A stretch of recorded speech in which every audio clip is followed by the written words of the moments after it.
superstars that come out of Virginia is Ella Fitzgerald, man. Tell you, all the hip hop folk, when the Queen Ella Fitzgerald walks in, tell them to sit on down. Sit on down. And Mary J be the first one to tell them to sit down. You know what I mean? And she from Newport News, all right? Ella Fitzgerald? Mm-hmm. I think so. Mm-hmm. She from Newport News. Yeah. Yeah, see, that's the height. That's the height right there. That's Coltrane country. You know what I mean? Mm. That's Curtis Mayfield. That's Nina Simone and them. See, now the hip hop got some folk in that zone. Don't get me wrong. Mm-hmm. You know, they're just not from Virginia. That's all. They're from the Bronx and Queens and Atlanta and Compton and things. But that's because hip hop in Virginia, though, has it really taken off, though, Brother Kelton? On a production, I don't really know. Yeah, on the production end, yeah, but not the artistic, the MC. Right. See, that's fascinating how that works, though. Other than Missy is at the top, though. That's true. We need more, though. We got 100 people in here already. Whoa. Nice. Ooh, hey. Bring them out, Dr. West and Jeff. Bring them out. That's all of us together. That's all Dr. West right there, and you. No, that's all of us together. They know that. I, as an old school brother, still locked into Donny Hathaway. They know that I'm really just coming in to learn and listen, and I always got something to say. But no, that's a good place to be, though. It's true. Mm-hmm. No, it's very true. I was blessed to give the sermon at Howard University this Sunday. And one of the folk I did a tribute to was Donny Hathaway, who went to Howard. Yeah, the greats. Yeah, he and Toni Morrison, Felicia Rashad, Sterling Brown, and Leroy Hudson. Donny Hathaway and Leroy Hudson were roommates. Both of them wrote The Ghetto. They were roommates right there at Howard before Curtis Mayfield came and plucked both of them out and took them to Chicago and put them on Curtin. Oh. Mm-hmm. Where was Donny born and raised? In D.C.? St. Louis, brother. Oh, yeah, okay. He's St. Louis, brother. Okay. Definitely.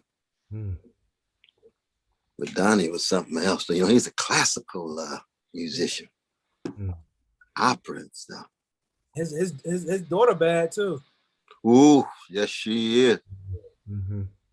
Yes, she is. No, it's true. I'm getting text messages. They're loving this conversation. They can hear our conversation about artists and really. Dr. Beth, you have some fans right now. They can hear us right now? They can hear us. You have some fans. It's time for us to start singing a song then. Okay. Oh, Lord. Hey, lying. We give them a little Marvin Gaye, a Luther. Right? They're loving this. The fans are here. Oh, we salute them. Mm-hmm. Are we ready, Dr. Walker? Oh, we are ready if you'd like. I keep getting 2 cool messages, so we are ready to go. Okay. What can you go ahead and start it, or we're ready? Yeah, we're ready. We're live. Gonna go ahead and hit record. Is everyone okay with that? Mm-hmm. Absolutely. Wonderful. Okay, here we go.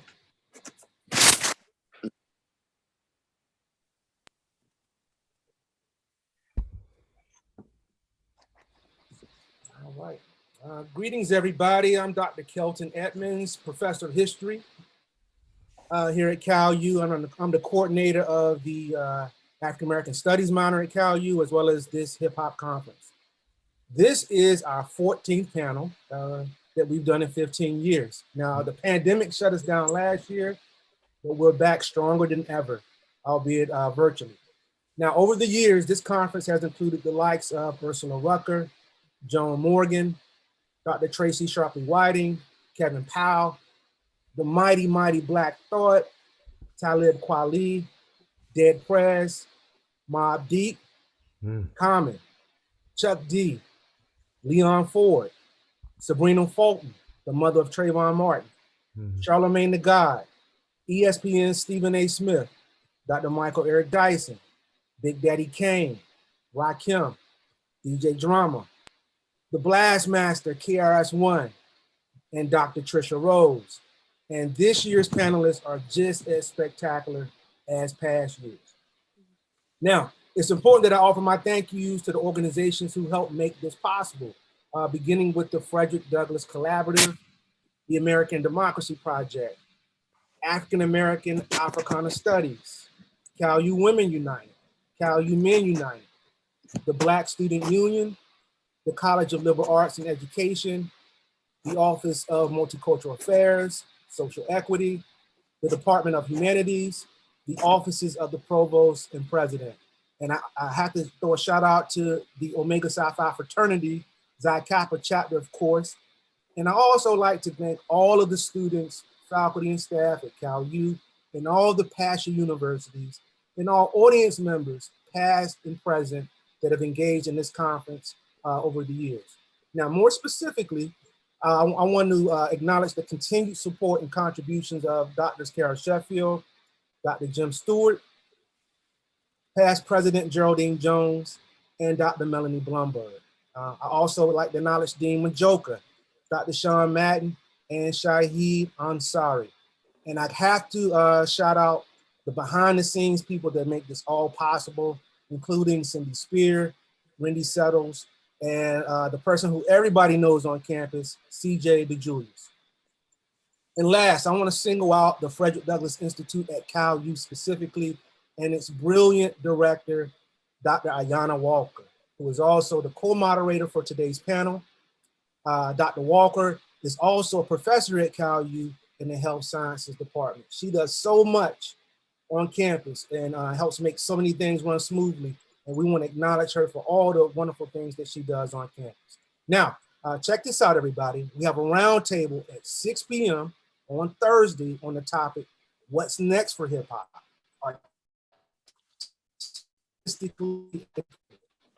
And will be moderated by our very own Dr. Rodney Taylor.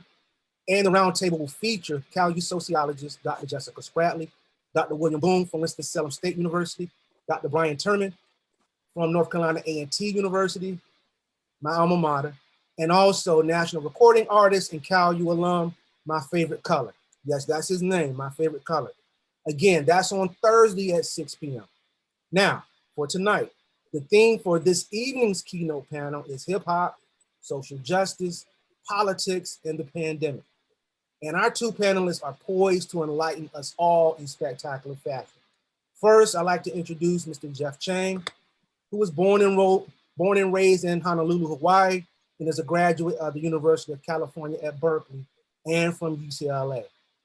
He previously served as the executive director of the Institute for Diversity in the Arts at Stanford University for 7 years. Jeff Chang's first book, Can't Stop, Won't Stop, A History of the Hip Hop Generation, was named one of the best nonfiction books of the last quarter century. A revised young adult edition of the book was recently published this year. His other books include Total Chaos, The Art and Aesthetics of Hip Hop. He also wrote Who We Be, A Cultural History of Race and Post-Civil Rights America. And he wrote We Gonna Be Alright, Notes on Race and Re-segregation. Powerful topic right there. And of course, we have Dr. Cornel West, who's taught at Princeton, Yale, Harvard, and it will soon be teaching at Union Theological Seminary. Dr. West frequently appears on the Bill Maher Show, Colbert Report, CNN, C-SPAN, and Democracy Now!, and has appeared in over 25 documentaries. And I always remember seeing him in The Matrix, okay?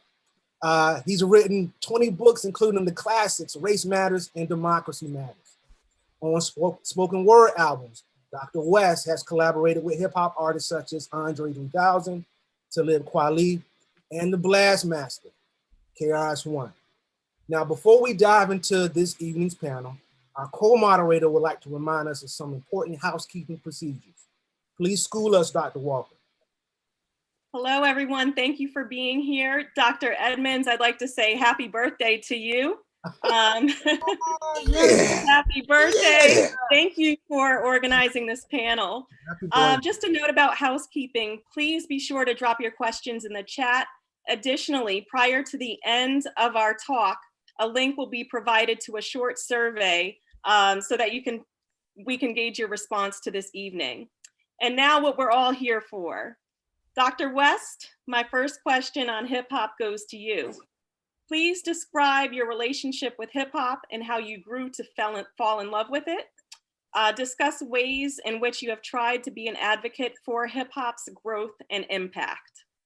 Ooh, appreciate that question. I want to begin by saluting you, Professor Walker, for being such a force for good. It's hard to believe it's been 15 years at this beloved institution.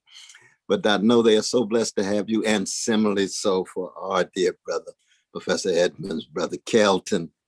And anytime I get a chance to be in conversation with my dear brother, Jeff, Professor Shane, he has written magisterial texts on, for me, the greatest tradition in the modern world of spiritual fortitude and artistic creativity, which is the Black musical tradition that comes in a number of different forms, all the way from gospel and blues, jazz and rhythm and blues and hip hop.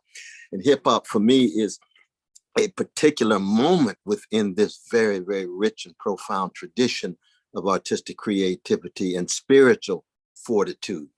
And so for me, we say falling in love with hip hop. I mean, part of it is just falling in love with a quest for truth and beauty and goodness manifest in these young Black brothers and sisters on the streets of the Bronx and spilling over.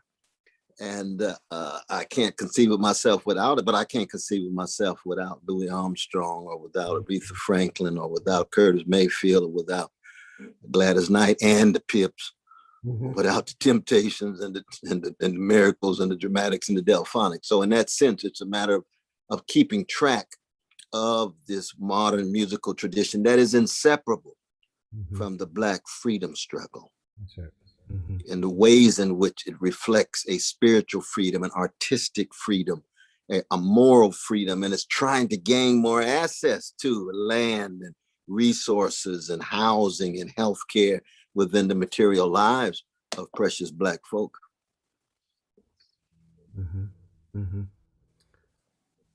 Thank you very much. What social responsibilities do hip hop artists have?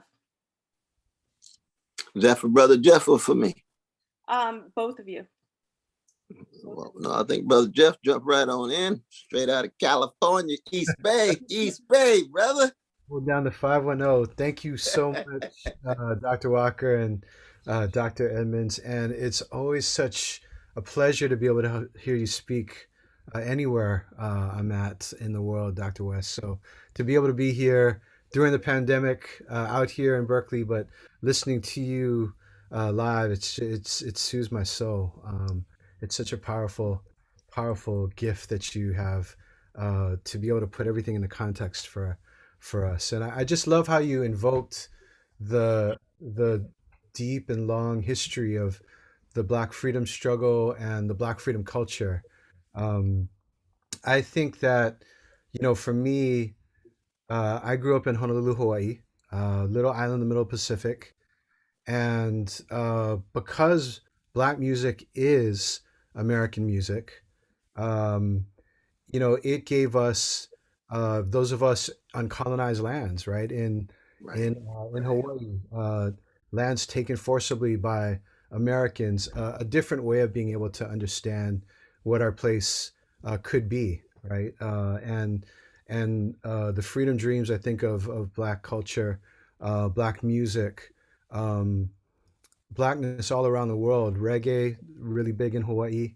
The direct root of hip hop, and then when hip hop comes along, giving a voice to those of us who are looking at all the development, the American development, the Japanese development that's happening on the islands, and being able to critique that in sort of a pre-political kind of a way. That's sort of how I came to this. And so I owe everything. My debts are to the Black freedom struggle and the Black freedom culture individually and collectively, somebody who is of Native Hawaiian and Chinese descent. And I think that, as we talk about the question of social responsibility, I think that artists have the responsibility just to represent the world that they're in, and to do that truthfully. And sometimes that means not necessarily being, what used to be called politically correct, but which needs to be raised. And hip hop has expanded the number of voices that we're able to hear in the mainstream culture all around the world. And a lot of the stuff that needs to be surfaced that's been suppressed is not necessarily really pretty, but needs to be talked about. So to be able to think about, brother like DMX, who is, simultaneously like doing anthems that are getting us like amped up and, wanting to just get all that energy out and that kind of thing. And also talking about his pain and the kinds of stuff that he's going through, being through the troubles that he's been through, and overcoming that. All of that whole spectrum, I think, is what it means to be able to be an artist. And I think it's just been a gift to those of us who are not of African descent to be able to have that gifted to us, to be able to find in our own ways an ability to be able to voice and represent our struggles as well. Absolutely. Great, thank you. So in your response, you just talked about the struggle and the pain that many of us have felt, and hip hop representing us coming out of that struggle and overcoming. A question regarding those that have been oppressed and felt oppression. In Paulo Freire's seminal work, Pedagogy of the Oppressed, he states, the oppressed must be their own example in their struggle for redemption. Is there a role for allies in the fight for social justice, or do the oppressed have to solely be their own example? I've always followed Du Bois in this regard when he said, well, it's fundamentally about how does integrity face oppression? What does honesty do in the face of deception? What does decency do in the face of insult? How does courage meet brute force? Anybody who makes a choice for integrity, honesty, courage, and decency can be in solidarity with others who are suffering. You see, so if I choose to be in solidarity with my Dalit brothers and sisters, tomorrow is the birthday of the great Baba Ambedkar, one of the great towering public intellectuals of the 20th century, known with so-called untouchables, but Dalit, that I can choose integrity, honesty, and decency and be in solidarity with them. I come in with a sense of humility because I got to learn a whole lot. But at the same time, I will not allow anything to get in the way of my solidarity with them because they're human beings who are suffering, and I'm concerned with any human being who's suffering, even in some ways, even a sentient creature, because I got a special relationship to dogs. Maybe it's because of my own doggish proclivities, but any sentient being that's suffering, especially human beings.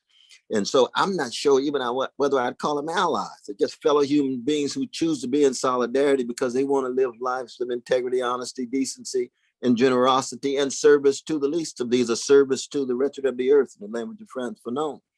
So I'm with Paulo in terms of ensuring that there's not any arbitrary lines to separate us in terms of our solidarity. But the crucial issue, I think, is the humility. Because it's the arrogance, the condescension, the self-righteousness that needs to be called into question when one crosses various cultural or racial or even national lines. We have to be open like jazz women or blues men.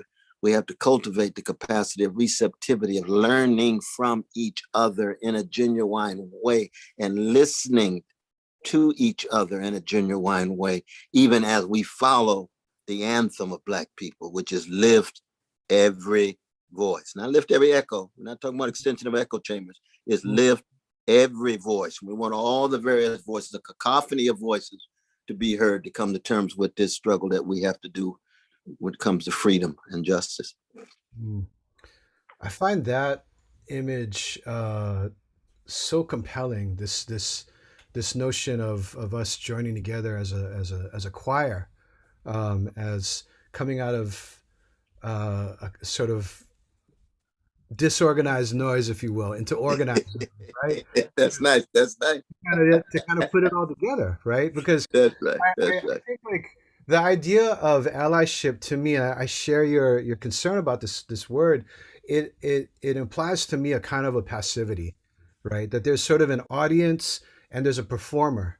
But what you're talking about here is a choir where everybody is raising Everybody. their voices, right? That's right. That's What right.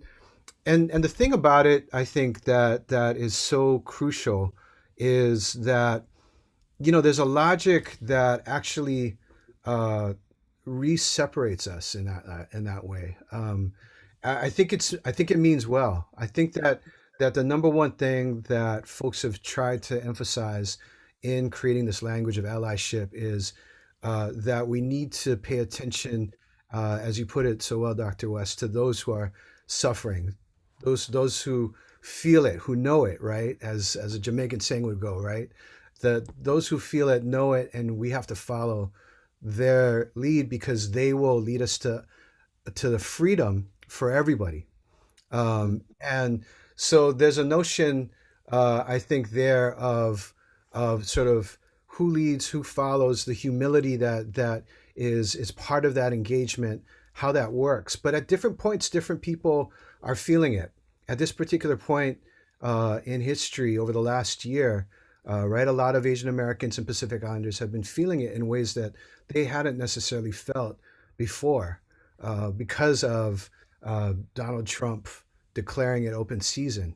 And that doesn't necessarily mean that in the long run that that's going to lead us, to freedom. I think that Asian Americans and Pacific Islanders, Asian Americans more have privileges, especially in relationship to Black Americans, and that's where our humility needs to be able to come in. Sometimes, as we advance what we think is Asian American empowerment, we end up stepping on other folks, on Black and Brown folks, folks who oppose affirmative action, folks who are out there fighting against educational opportunity. These are things that we have to really be able to question. Folks who are continuing to spew out anti-Black racism, we have to check our brothers and sisters and everybody in between, all the gender nonconforming folks in between who are doing that. We have to be able to challenge anti-Black racism, but there's a piece about this, and to get back to what your point was, solidarity is key. Solidarity is really, really important. We have to be able to recognize that it's about building all of this together. It's Absolutely. recognizing what the folks who need it most need the most. That's equity, that's justice, that's racial justice, and that's cultural justice. And I think that's how we need to be able to show up with humility, as you put it so well, with a sense of and an honoring of those who came before and paved the way. We wouldn't be here if it weren't for the 14th Amendment, birthright citizenship. Mhm. Be Mhm. here as folks able to fight for our rights were it not for the leadership and the example of the Black freedom struggle. And we wouldn't have a way to be able to distinguish our voices were it not for Black freedom culture. So we have to be able to move with that humility and move in solidarity. And I love that word solidarity because it implies not just standing together, but acting together. Participants, absolutely. Because you think, Professor Walker, Sister Ayana, that Black folk would never think of John Brown as an ally. Mm. You see, here's a brother who loved Black people enough. He died for Black people, took his sons in the Harper's Ferry, that last moment where he and Frederick Douglass are hugging and crying. You see, that's human connection at the deepest level of solidarity. You don't think of Grace Boggs as an ally. She's dodging bullets with Black people in Detroit with her husband, James Boggs, and she's leading her own folk in the Black context as an Asian sister. So you think of that, Rabbi Abraham Joshua Heschel. So he and Martin Luther King Jr., they're not just allies, they're brothers, they're comrades. And he's catching hell in his community because he's cutting against the grain. Martin is catching hell in the largest society. He's cutting against the grain. They are in solidarity in that way. But the solidarity is based on their integrity, their honesty, their decency, their love for people, their commitment to justice. And we can think of many, many, many other examples. Even in the music, you think about that. You know, Eminem is not an ally to hip hop. Yeah. That brother's one of the great geniuses of hip hop. He just happened to be a vanilla brother who was humble enough to learn from towering figures like Dr. Dre in there, right? Mm-hmm. And we can go on and on. The Average White Band, Hall and Oates, you know, worshiping at the altar of the dramatics to get their falsetto together and then going and doing their creative thing and sounding like Hall and Oates. They don't sound like William Hart and the Delphonics. That's all right. That's all right. They still brothers. They brothers. They deeply tied together. Mm-hmm. Mm-hmm. And I think that that's the way that we win together. That's the way that we win together. So I feel like one of the problems that we've had in terms of the language of this is there's a language now about appropriation, and if you talk about the founders of hip hop, Herc will tell you, right? You know, Flash will tell you, like, it was all about finding the dopest record. And what would move the crowd. And ultimately the cipher would tell you what's going to work and what's not going to work. And it didn't matter if it was the Rolling Stones or the Average White Band, like you said, or, you know, or if it was Donny Hathaway, right? That's right. That's right. Hudson, right? So it's a type of thing where the language now that we have about appropriation, again, I think it's right on point. It's about being able to make sure that Black artists are not being exploited, that they're not being extracted, that their labor is being valued the way that it needs to be valued. But there's a way in which that logic can be taken too far that imitates the logic of racial capitalism. And suddenly we're talking about our cultures as if we're putting a fence around it. And no, you can't do martial arts. You know, it started as Shaolin. That's my thing. You can't do that. You have to seek my permission to do that. That's not what it's about. If that was the case, I never would have been able to vibe with RZA. You know, and I think that hip hop blurs those boundaries and makes it difficult. We always have to recognize within all of that what power is at stake, who has the power, is the power being distributed equally, equitably, just in a just kind of a way. And I think that's where the mixture, the mixing of things comes together. That's where the inspiration comes from. I can name an entire generation of artists from Hawaii who are inspired by jazz music to make incredible music that spoke to the struggles of the land and of the people on the islands, and that was directly inspired by Black music, and so I value those kinds of exchanges, right? The exchange is what I value. It's the extraction, the exploitation that we have to fight against. Absolutely. You speak in terms of hip hop and allyship, Jeff, that you spoke about, and given this model minority myth that sometimes places constraints on Asian American youth, do you see them in light of this wave of violence becoming more radicalized? I think that there's been a reckoning over the last 7-8 years, and it's been led by young Black youth, you know, young Black women mostly. Let's name it, right? Young Black queer women. Let's name it.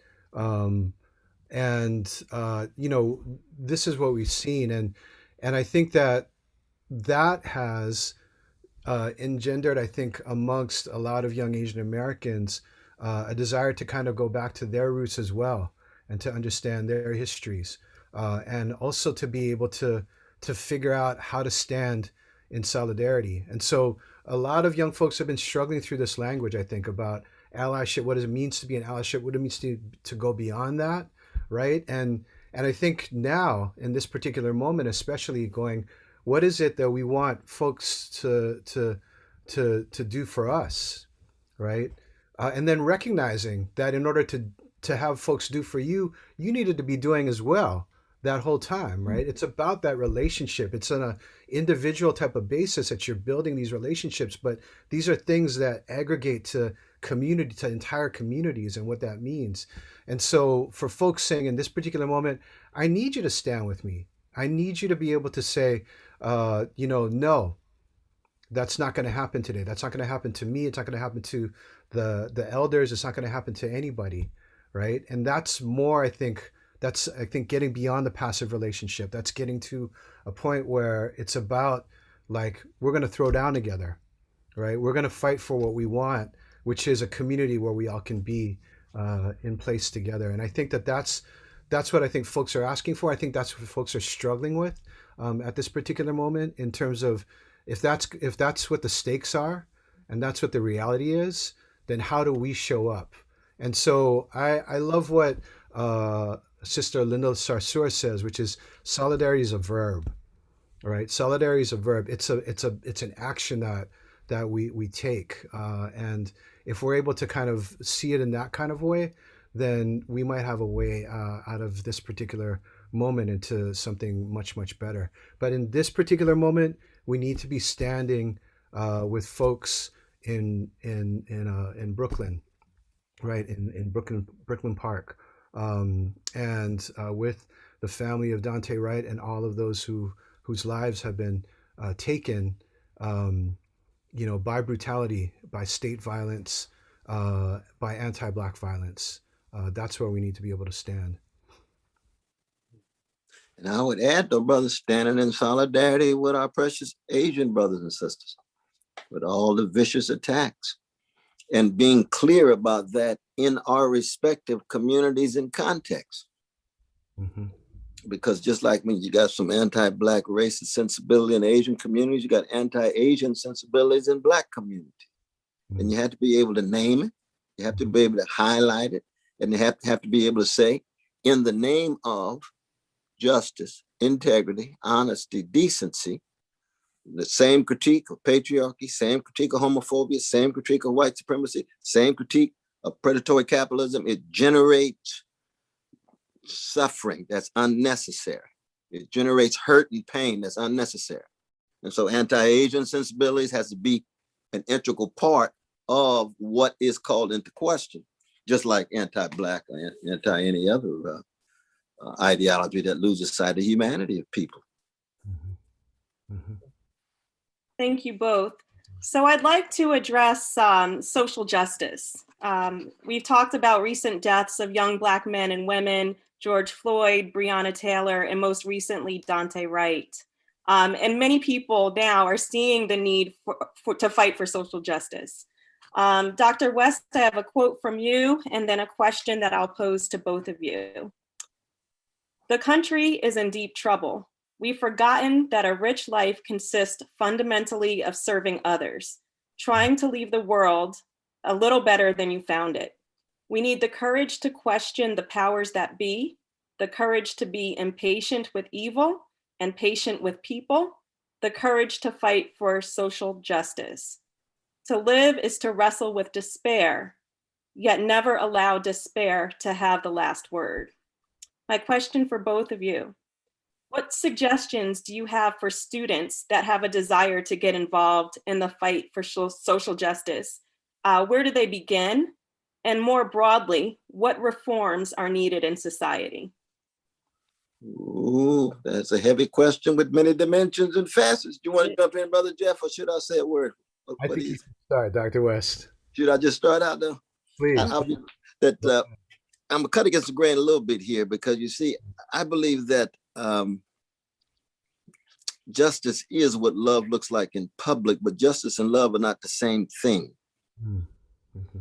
See, any justice that's only justice soon degenerates into something less than justice. You got to have deep care for people. You got to have a profound concern for people. You got to have a love for people. You have to have a sensitivity, and that's deeper than justice. Justice is talking about fairness and institutional arrangements and so forth. I'm talking about something in the heart, mind, and soul. You got to have a fire deep down inside of you that will not allow you to hold your peace. So it's not just about no justice, no peace externally, but you can't hold your peace on the inside because we love Dante. We're concerned about Dante. That's what drives us to become part of a justice movement. And so we don't want to lose it. This is why the arts are so important, because the arts can never be reduced to justice. It's something else is going on. Something deeper is going on with the arts. It's trying to teach us how to be human and sensitive and concerned about other people, such that when issues of justice emerge, we are courageous enough to take a stand. So I would tell young folk, you see, that you don't want to be just on the justice train. You got to be on the love train. They overlap, but they're not the same thing. They're not the same thing. And if you're on just the justice train, ooh, you know, you start thinking, well, my God, don't look like it's going to win. Look like it's just so difficult. It's just too many obstacles. Maybe I ought to go on and make my move for the mainstream and become well adjusted to injustice. Because at least I got my career in place. At least I got my position in place. At least I got my image. I got my brand working. I say, hey, I want no goddamn brand. I want a cause. I want to know what my cause. What is your cause? My cause. See, so that in that sense, justice is important, but it's not the most important. The most important thing is, do you have a deep love, care? That's what Harriet Tubman didn't go back 19 times in the name of justice. She went back in the name of her love for Black people. Martin Luther King Jr. didn't go to jail 31 times just for justice. His love of Black people led him to fight for justice. So that love has to be at the center. And that is a spiritual as well as artistic, as well as existential issue that is inseparable from our serious talk about justice. And I'm a radical Democrat, so we got to deal with Wall Street, Pentagon, the police. You know what I mean? We got to deal with any concentrated form of power, and it's got to be accountable to those Sly Stone called everyday people. One of the things too that I think is really important for young folks to understand is I think anger gets you there. Anger gets you awake in the morning. Anger is stronger than coffee sometimes, right? Anger will motivate you. That's nice. Moving, right? Anger will get you doing things you couldn't have imagined that you could do. Good things, right? And but it's not going to sustain you in the long run. If you are talking about having longevity in this, this is where the love piece comes in. This is where the care piece comes in. What I love about all of these amazing emerging and converging justice movements in this particular time, where we're talking about how Black Lives Matter spawns all of these different types of ways of reevaluating the world that we're living in, so that folks are working to stop gun violence. Folks are working to protect the water or protect the mauna. Folks are thinking about family separation, right? And how to deal with and create sense of belonging for migrants. All of these different types of justice movements, the movement against sexual assault and sexual harassment, right? The Me Too movement. All of these movements have been talking much more than I think my generation ever did about care and about self-care and community care, and trying to find that rooted anchoring in that. And I think that that's where the sustainability for this comes in. Love is something that's a renewable resource. The arts are something that renew us. Creativity is the source of renewal, right? Creativity is the engine that drives all of this. And the thing that we can always trust is that our justice movements are always going to have more creativity than the folks on the other side. And that's something that we can know. We can believe that and feel that deeply in our hearts, because it's happened over and over again. As you started off, Dr. West, talking about all of these iterations of the Black freedom culture, from gospel music to ragtime to jazz to R&B, soul music, funk music, hip hop, all of these are renewable resources, right? And so that's the kind of thing that I think we need to be able to nurture in ourselves for the long run. And I just look to you as a prime example of that, right? Of being able to fight for justice, and to do it with this deep love, and knowing that somebody like Grace Lee Boggs can live to 100 years old and Yeah, still have the energies in her very last months to that's be able right. to reach hundreds of thousands of people on a daily basis with all of her work. That's where it came from. She had this fire that was just, Oh, you know, yes. like Yes, she did. always relit by that expansive love that she had, for all of us. So I just thank you for raising it in that kind of a way. I really, really appreciate that. Yeah, I love the fact that hip hop brings us here today. And hip hop also provides a platform we can just talk about and address so many issues, such as justice. And another issue that I would like to address is that of democracy. Mm. And I don't want to be hyperbolic about this, but supposedly our democracy was in jeopardy on January 6th. I want to get your opinions about the January 6th insurrection, and just what you all think, what factors led to this particular event, and also what alarms you the most about what happened on January 6th, and what isn't getting enough analysis about what occurred on January 6th. And we could start with Jeff and then go to Dr. West. Well, it feels like we're really at this crossroads, where literally, and we do this all the time. I think, those of us who have been kind of um, thinking about the poetry of the moment in the justice movements, and thinking about Langston Hughes talking about, let America be America again, an America that never really was, right? In contrast to this notion of taking America back and making it great again. And so, we have, I think, arrived at this moment, because of demographic change, because of the example and the leadership of the Black freedom struggle and the Black freedom movement, um, and the sort of renewable resource of the Black freedom culture.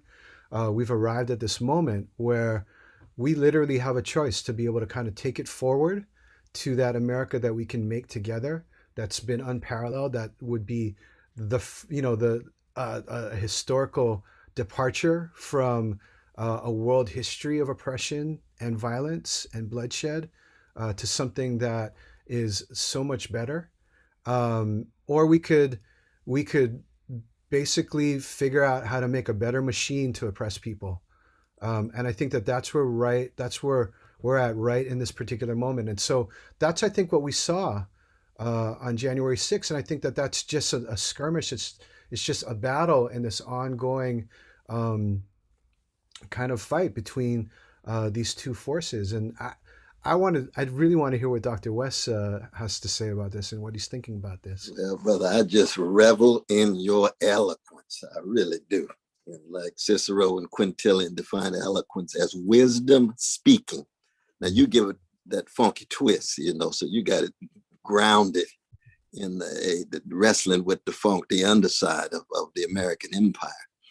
But I would say that we had a neo-fascist gangster in the White House for 4 years. He himself was an extension of the slavocratic backdrop and the imperial backdrop of American democracy. So it's already parasitic on somebody else's land. It's predicated on African labor. So you got indigenous peoples first. Don't ever say U.S. slavery is an original sin. That's just neoliberal chit-chat and chatter. That's the second sin. The first sin was indigenous peoples and their land. So it's an imperial backdrop. Then it's African slave. Then you've got white brothers with no property cannot vote. And you got vicious patriarchy across the board on the vanilla side, even when it's slavocratic, and on the slave plantation against women, you see. So that we had to set the scene to get a sense of what the 6th of January was about, because Trump represents these tendencies in long-term roots in American history. He's not isolated. He's expressing something very deep. And he had his social base there that attacked the Capitol. And it was a neo-fascist attack. We saw the same thing when I was down in Charlottesville. They standing right in front of us, spitting on us, calling us names and everything else. And I should say as a footnote, when I walked through the park, and saw the 21 groups of the Klan and the neo-Nazis, some of them listen to Motown. I said, oh, this is a complicated situation. I must be in America. See, which means you got sick elements, you got pathological elements, and the Motown is as American as the Klan. It's just that the music is the best of America. The Klan is the worst. The music's courage, the Klan's cowardly. So that this what we saw January 6th was just a spilling over in front of the corporate media, where the large numbers of people can see. It's been there all the time. It goes from the slave plantation to the lynching tree, to the ghettos, to the hood. That's neo-fascist treatment. That's why we're dealing with these police right now, because that's their fundamental aim: suppression, containment of these Black brothers and sisters. And we're not talking about the kids of the bourgeoisie, Black bourgeoisie. We're talking about Black poor and Black working class kids for the most part. The Black middle class can get in on the discrimination, but generally speaking, the Precious George, Perry, Floyd, Jr., they're not in Jack and Jill. They're not coming out of Exeter and Handover. You see. They on the ground. They on the block, you see. And so we shouldn't be surprised. And that's the beautiful thing about Black music, though, Brother Kelton, Professor Edmonds. Because if you're a blues woman, you ain't never surprised by evil. And you ain't never paralyzed by despair. You fortify. You ain't just woke. Because you could stay woke and suffer from insomnia and not be a good all-season soldier. But if you fortify, and that's what the blues is about. I'm on intimate terms of catastrophe, but catastrophe will never have the last word, because I am ever ready to deal with the heartache, the heartbreak, the catastrophe, the monstrosity. That's always right around the corner for me, and I'm not surprised. You think Billie Holiday was surprised about that heartache attending her every morning? No. You think she's surprised about Strange Fruit with the Jewish brother Maripol writing the lyrics? No, she's not surprised. She's ready. And as an artist, she hits it head on, you see. And so I think we've got to be very candid about bringing the best of our history, musically, politically, and even religiously, because I think we've got some prophetic versions of Islam like Malcolm, prophetic versions of Christianity like Fannie Lou Hamer and Martin King, prophetic versions of Judaism, prophetic versions like Buddhism of Bell Hooks. Then we got a whole host of prophetic versions of atheists and agnostics like James Baldwin, all in solidarity. Yeah, awesome. While we're on the topic of democracy, Atlanta has been in the spotlight for a number of reasons since November. Coming out of Georgia, Georgia played a major role in federal politics when we talk about the presidency and the power of balance in terms of the Senate. And we saw some very great things about democracy in terms of grassroots organizations, helping to organize and electrify the vote.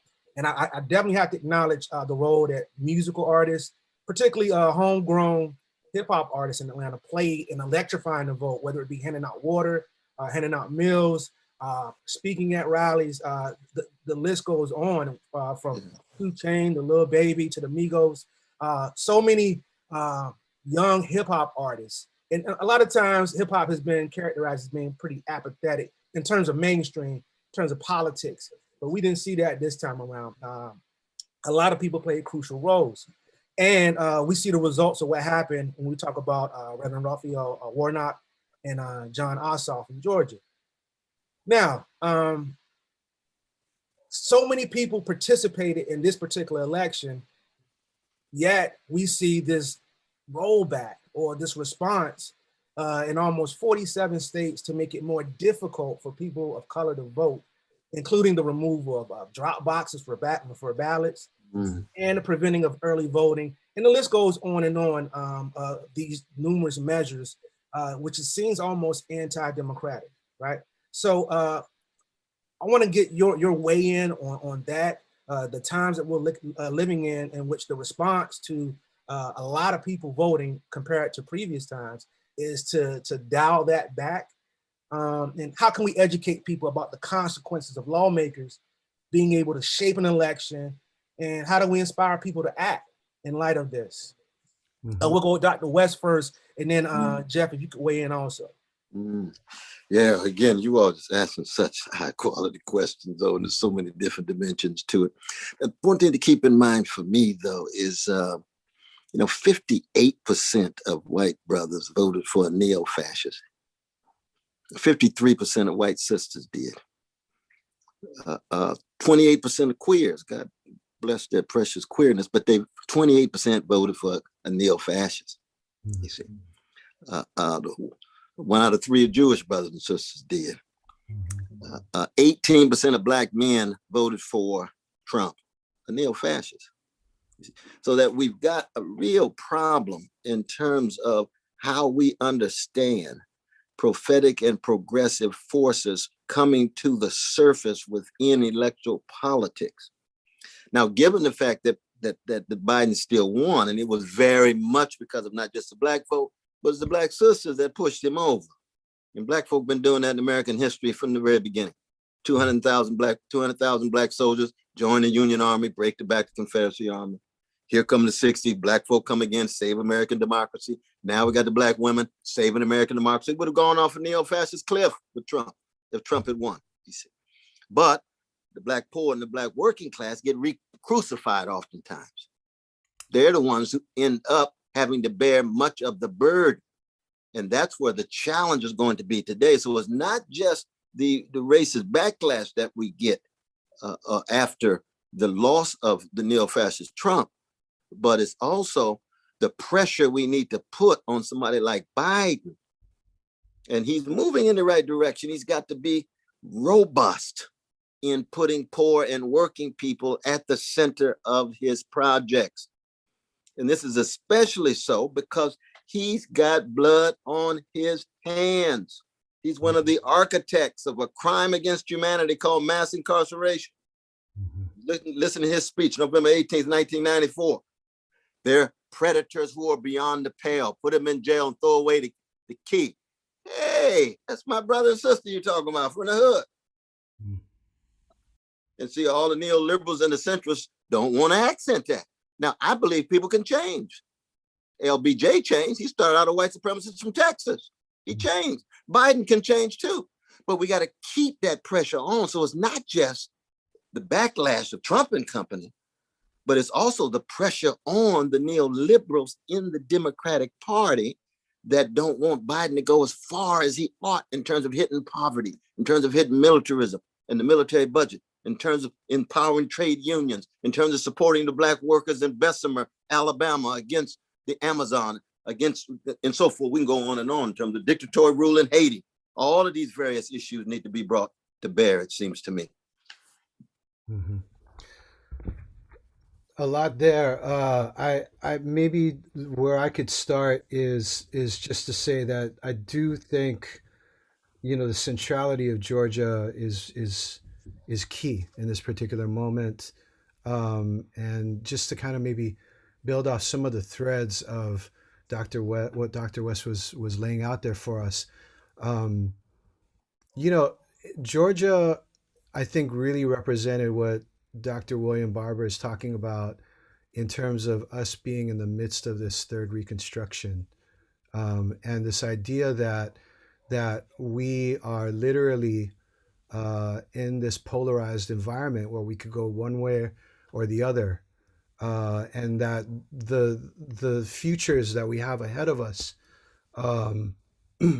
rely upon how we resolve this particular moment. Is it going to end up in a situation where there's rollbacks and a backlash and just another sort of calibrating of the machine? And what Dr. West is describing is a path forward that the folks on the ground, communities of color, again, Stacey Abrams, Black woman in the leadership of this, inspiring, and we saw it all across the board. Latinx communities, definitely in Asian American communities, the inspiration. Like, we had a whole number of Asian Americans who were elected to office over the last, several years because of this movement. right? And they along with African Americans, progressive whites, queer folks, Latinx folks, were able to make the difference. And then, as Dr. West pointed out, force Biden to the left, and to provide us a path forward to say, here's the direction we can go in. So we could have expected that there was going to be a backlash that was going to form rather quickly, and that this kind of legislation was going to pass.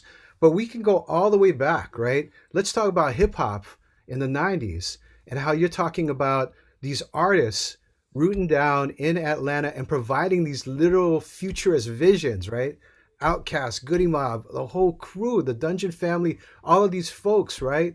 Offering like this different type of view of the way that we could move forward together, and lifting up all of these different types of voices who would not have been heard of from before, right? These are the folks that then set the groundwork for the breakthrough that we have this past year at the ballot box. And there's a direct connection.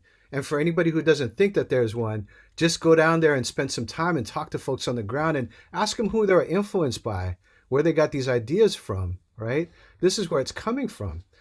But that's what they're afraid of. That's what they're so afraid of at Stone Mountain, right? That's what they're so afraid of at the ballot box, right? That's why they're marching. That's why they're doing the things they're doing. That's why you have folks who are taking up guns, right? The really interesting thing that I heard in the like when these incidents break, there's always this moment in the media where all kinds of truth actually comes out, right? So when Robert Allen Long picked up his guns to go out, the first reports that came back were people interviewing his neighbors and people in town. And what you heard from them to a person was, he comes from a good Christian family, and that's our red light district, right? This is the district where there's Latinx businesses, Asian American businesses, immigrants, setting up businesses in North Atlanta. That's our red light district. He came from a good Christian family. He had a bad day, right? He has a sexual addiction, right? These Asian people gave him that sex addiction, right? That's the direct link to the Kung flu, the coronavirus, the Chinese virus, right? A 300-year-old stereotype that goes back to these wars of imperialism that the Europeans and the Americans fought in China, right? To force opium into China, right? And then fought 2 wars behind it to defend that, and then took all the land that they could to extract the riches of China, and then called them a sickly country with sick people, right? Who are carriers of diseases. That's the link. And so when Dr. West talks about how this goes back, right? We're talking about a long history, right? That roots itself again right here in the here and now. That's our red light district. Those people were sick. They gave him this sex addiction. He's a good Christian boy, right? We need to stop them from going to the ballot boxes. They're going to take over our country. It's the great replacement, right? That's the link. That's what we're fighting here. This is white supremacy that we're fighting. And I think that once we're able to kind of put these pieces together, then we realize that these are all parts of a thing that are connected, that lead us to make choices in the moment right now about where we're going to be able to go. And it's really crucial that we make the right choices, I think. Absolutely. Yeah, absolutely. I got to integrate capitalism in this somewhere now. So while we're still on Atlanta, we saw Major League Baseball pull the All-Star game out of Georgia because of these voting restrictions and certain pressures, right? And we saw some other companies that are based in Atlanta make these public statements. Do more corporations need to step up and protest? Jeff, can you address that first? Yeah, I'll start with that. I think what we've seen is in this reckoning, right, since May 25th, that there's been a lot of sort of virtue signaling that's come up, and that is in some ways a good sign, because what it shows is is that 25 million people in the streets have moved the center strong to the left, right? To where corporations now feel like they need to signal that they're down with the movements, right? That sports, who were, like the NFL, right? Who were just, just months before still trying to push Colin Kaepernick's nose into the dirt, right? Exactly. That they are now signaling that they are down with Black Lives Matter. That's actually a victory that we should claim, right? It's not the victory; it's a victory. And I think that the piece of that the piece of this is that's really important is that we should be aware. We should be making ourselves aware of the power that we have, right? The folks who actually led this sort of the movement around sports were the women of the WNBA. They were the folks who stood up first, who stood up the strongest, who challenged Kelly Loeffler in Georgia to step down, which she didn't, and then they got it organized and they made it possible to beat her at the ballot box, right? Like that's where the leadership kind of came from, right? And then you see the men stepping out and saying, "Okay, I think we can do this now," right? So if we're able to go back and recognize how these movements like led one to another, then we can claim that as a victory, and we can say the real prize is us really taking this back, really pushing the leaders to the left so that they take the stands that we need them to take around policing, right, around immigration, around capitalism, around resolving these racialized inequities that are part and parcel and really the leading edge of understanding what the problems are that we need to resolve in this country. Absolutely. Thank He's just telling the truth. My brother's telling the truth in a very, very powerful way. We got Jim Crow, New Style, Jane Crow, New School, and it comes in a number of different forms. And that's what's partly happening in Georgia, but it's also happening in our own universities and colleges. A lot of lip service to diversity and equity and inclusion. Oh no, that's very important. Yes, indeed. Let's see what kind of content you really have. Let's see what the real substance looks like. So it's a good thing for the corporation to be against Jim Crow and Jane Crow, New Style, New School, but then they go somewhere else. What does their internal operations look like? What kind of investments are they actually making in various places? See, those issues open up. So it is a victory, as Brother Jeff rightly says, but it's a victory that leads us to continually be Socratic and critical and engaging in terms of how are you treating everyday people? How are you treating Black people and brown people and Asian people and indigenous peoples and gay brothers and lesbian sisters and Arabs and Muslims and Palestinians and Jews and others? And generally speaking, how you're treating everybody, but we want to keep track of not just what's happening on the surface. We want to get a sense of what's going on in the funk. We want to know what the underside looks like. You see. Mm-hmm.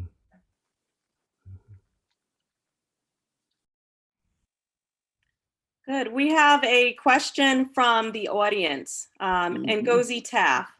With the economic, political, and social justice needs of our communities, Black and Asian, being so broad, how do we galvanize support for our political leaders who themselves have to meet the multitude needs of the nation in addition to the needs of our communities?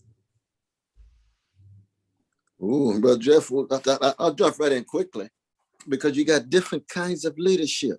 You see, we learn from the jazz musicians that when you historicize and contextualize, you always pluralize. And the pluralizing is not just on one level. You got local leaders that have little to do with national leadership. That's very important. City councils, you got state leadership, different than federal national leadership. Then you got leadership in the social movements that are different than leadership inside the system. We have to have an inside-outside strategy. You see, the AOC and Bernie Sanders are very different than Schumer and take your garden variety neoliberal Democratic Party politician. That's different than Sister AOC. And it's different than I was just with my dear sister Nina Turner coming out of Ohio or Cleveland when she wins. Or the same is going to be different with Sister Karen Carter Peterson coming out of Baton Rouge. See, we putting pressure on the mainstream Democratic Party, but that's inside. We got to have quality leadership in the community, grassroots organizing. Then you got to have quality artistic leadership. Because I believe musicians are the vanguard of the species. The artists in general are the vanguard of the species. And if they can't authorize a broader reality with a vision and a courage and a love at the center of it, then most of these other leaders are going to be much more thermometers and thermostats. They just going to reflect what's out there. The artists are reshaping, the way Brother Jeff put it so insightfully. He said that Outcasts and others had already planted all of these seeds, and you see them sprout. They're shaping the whole climate of opinion, the way Bernie Sanders' campaign shaped the whole climate of opinion, and people had to respond, and they got to reflect. So it's the thermometers are always pushed by the thermostats in that regard. Mm-hmm.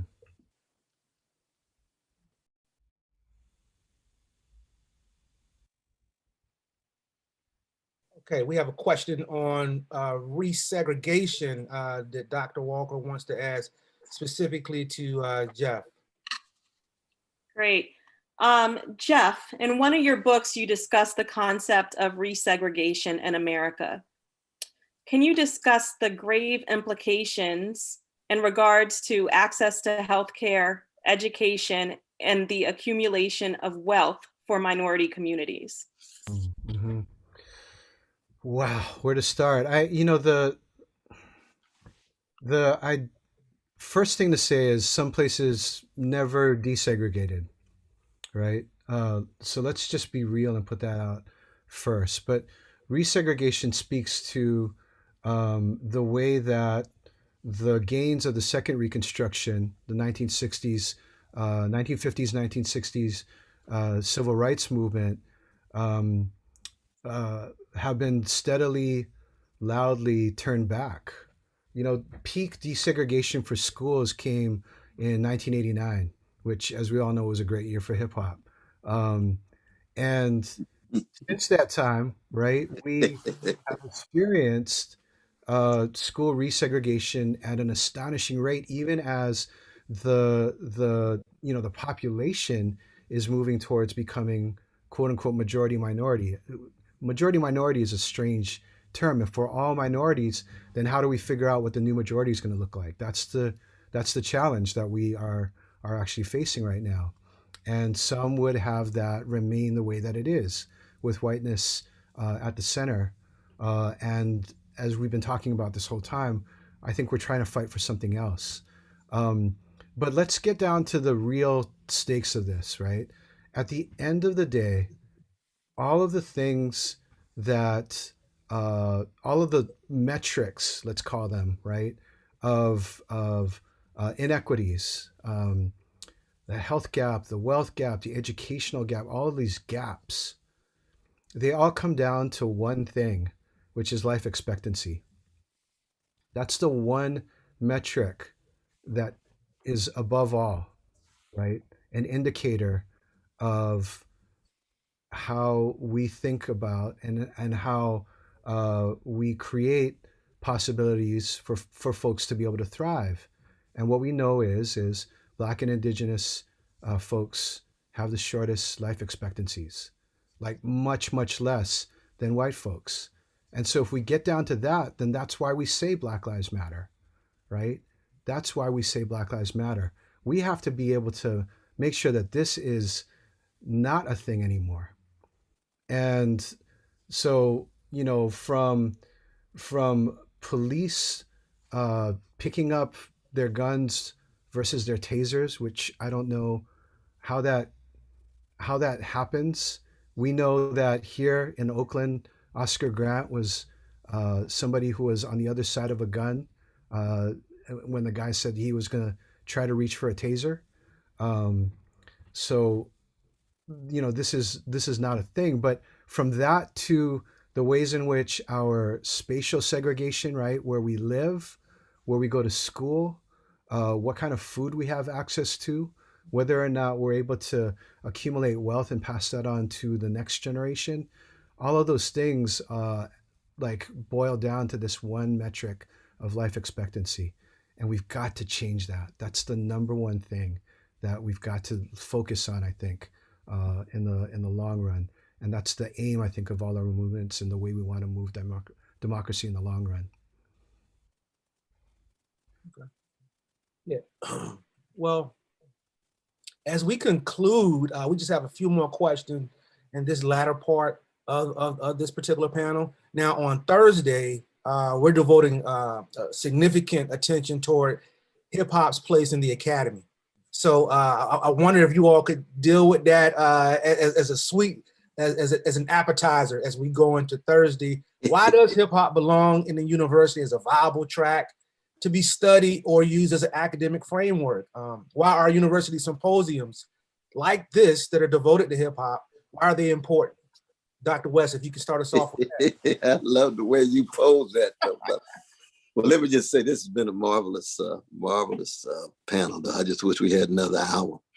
My attitude always is I don't look at the world through the white normative gaze. So the question is whether the academy is even worthy of hip hop being in it. Mm-hmm. You see what I mean? If you can't make room for Curtis Mayfield and Sam Cooke and Aretha, then you're not really worthy of it anyway. You know what I mean? If you can't make room for Sarah Vaughan, then kiss my so-and-so.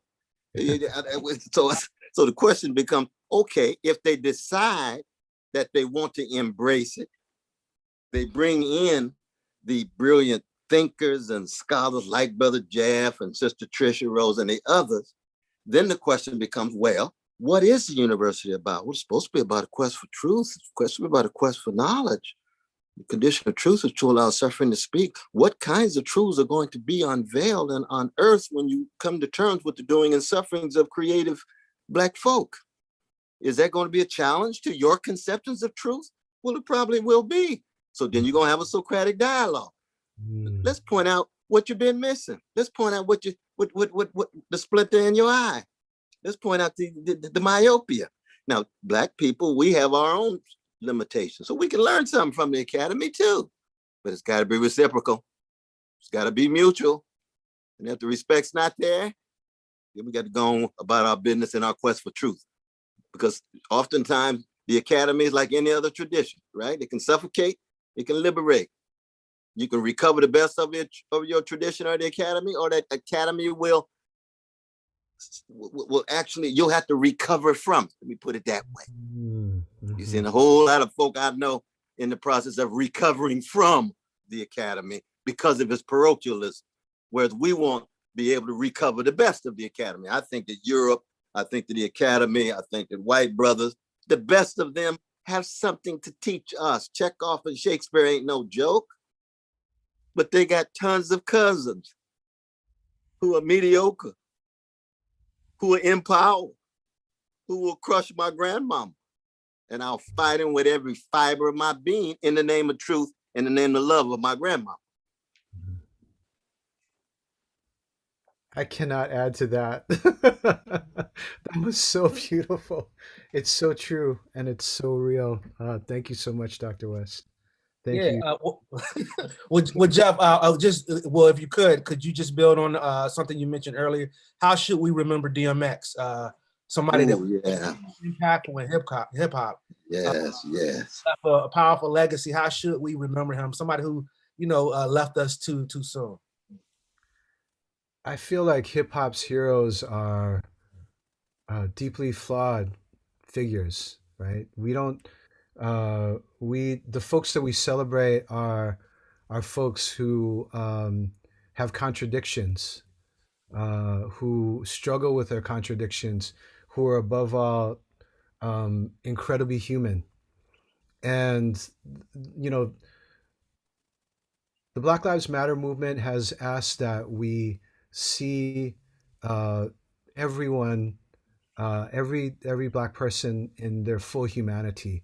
And I think that hip hop has been the perfect example of that. Those are the folks who we choose to lift up, right? We're not lifting up people as somehow being beyond um, fault, right? As being somehow transcendent. DMX was somebody that we could relate to, and I think that uh, the beauty of all the tributes that we've seen coming out has been about that. Has been about saying this is a young person who, as he aged, went through a lot, experienced a lot, struggled with a lot, and yet still was able to find a way to be connecting to people, to use his pain, as James Baldwin kind of once put it, to be able to relate to other folks, right? And to take what Dr. West said earlier and put that alongside somebody who I know he loves, James Baldwin, right? He said that all poets are the truth tellers of our condition, and that's who DMX was. He was somebody who told the truth about himself most of all, and that's, I think, what we celebrate him for at the end of the day.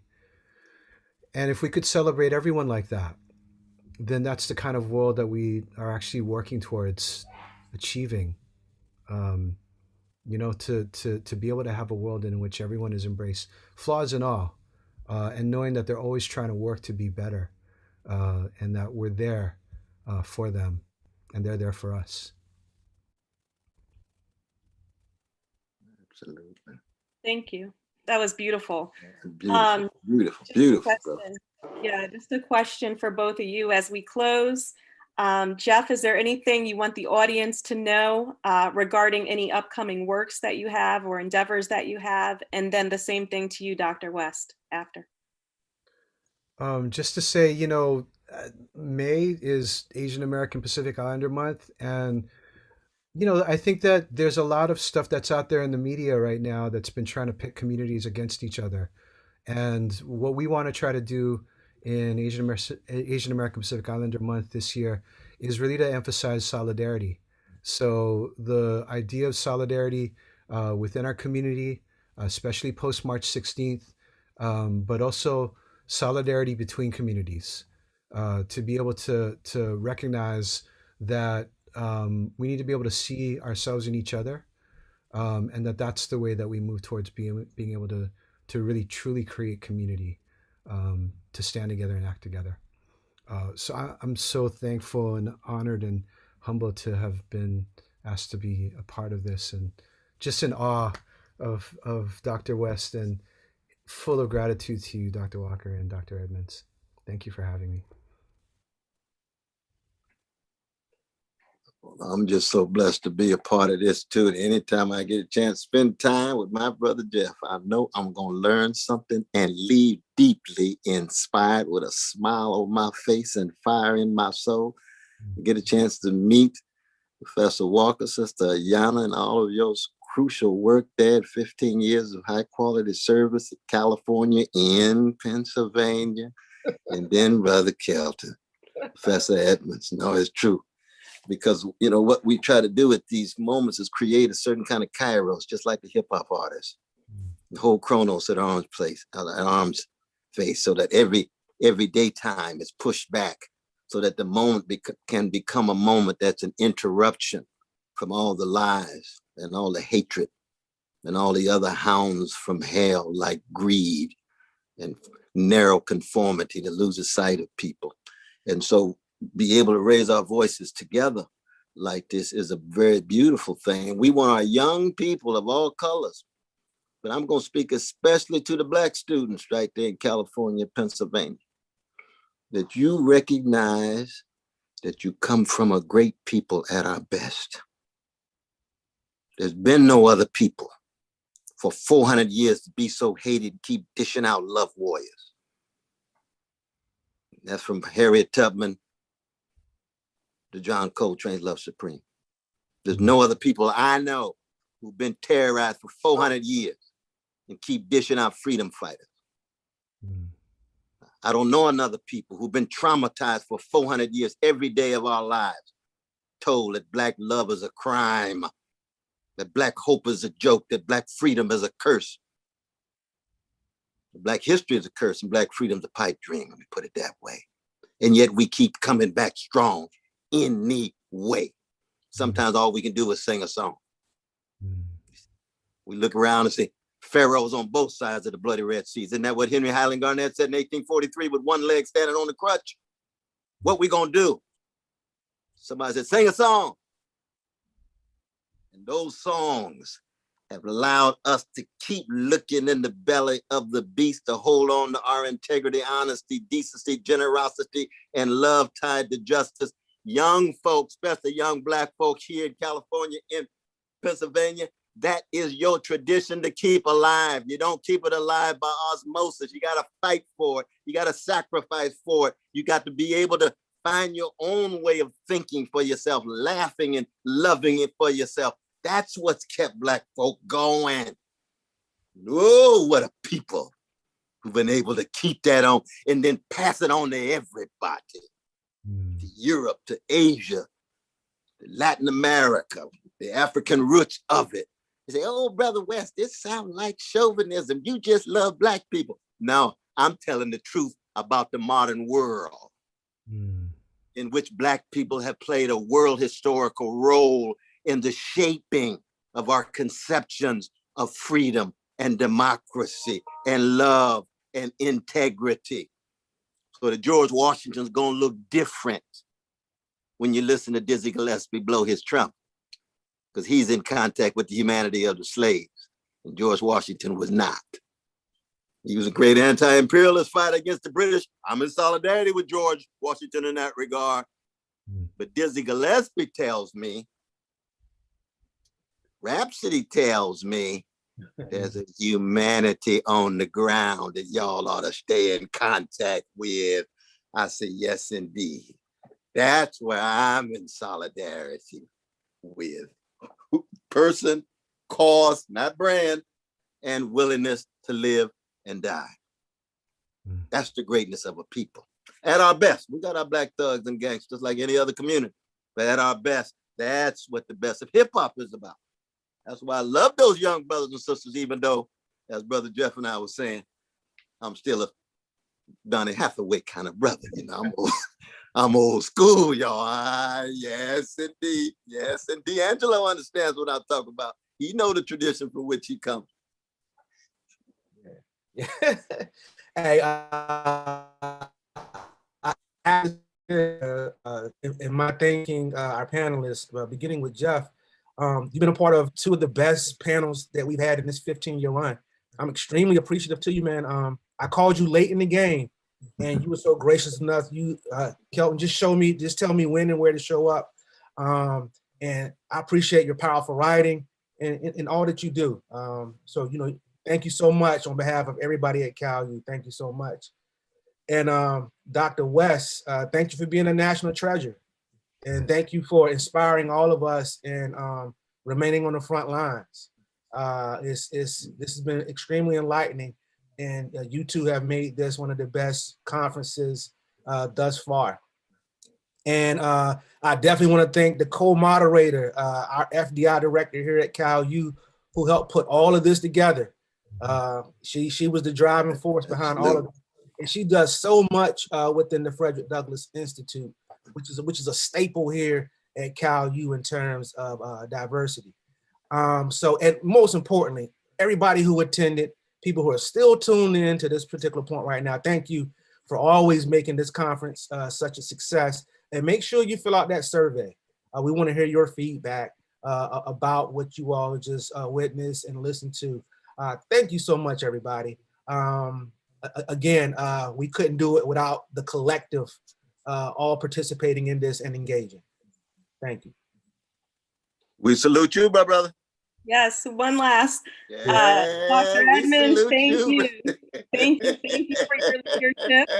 Thank you for inspiring us all. Jeff, the same to you. Thank you so much for everything that you've done for our communities and just your brilliant work.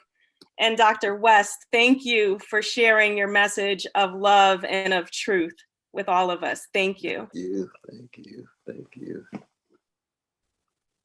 Thank you, everybody. Thank you. The